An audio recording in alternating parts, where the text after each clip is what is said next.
All right, guys, I'm going to go over your homework from last night. It was page 75, numbers 1, 4, 7, and 16. So I want you to check your work as I go with a red pen so you know what you did wrong and then you can learn from it, okay? So let's look at the first one. We have 27 hundredths plus 19 hundredths. And it's asking us to use a hundredths grid to add or subtract. So the first thing I need to do is fill in 27 hundredths plus 19 hundredths. So I'm going to use a highlighter to do that.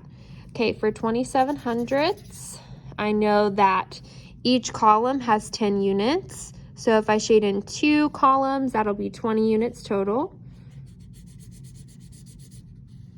Now on the next column, so there's 20, I'm going to just shade in 7 units, right? So it's not quite a full column of 10.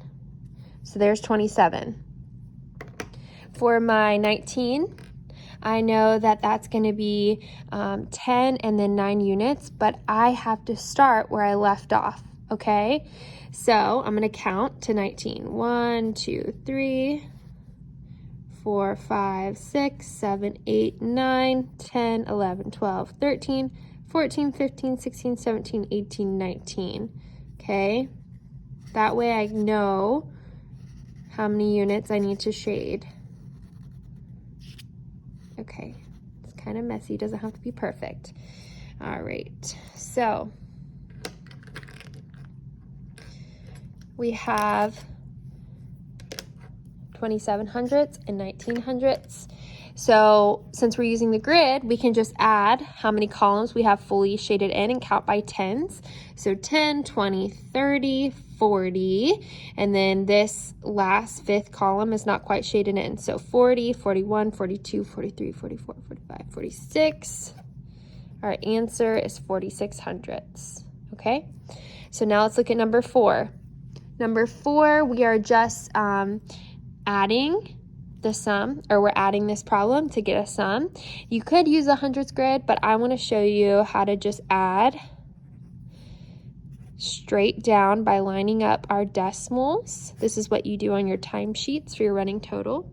So here I have my decimals lined up, all of my place values lined up, and I start here always in the ones place. So 8 plus 5 is 13. The 3 goes here, 1 goes here. 8 plus 1 is 9. 9 plus 2 is 11. Okay, 1's place 1 goes there. 10's place 1 goes here. So 1 plus 0 is 1, plus 0 is 1. All right, now this is super important. Make sure you bring down your decimal. So our answer should be 1 and 13 hundredths. Okay, let's look at number 7. I'm going to write it out by lining up my decimals. We're adding.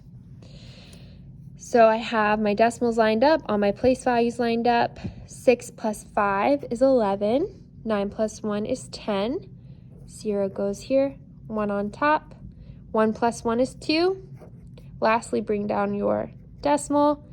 Here's your answer, 2 and 1 hundredths. All right, now let's look at number 16.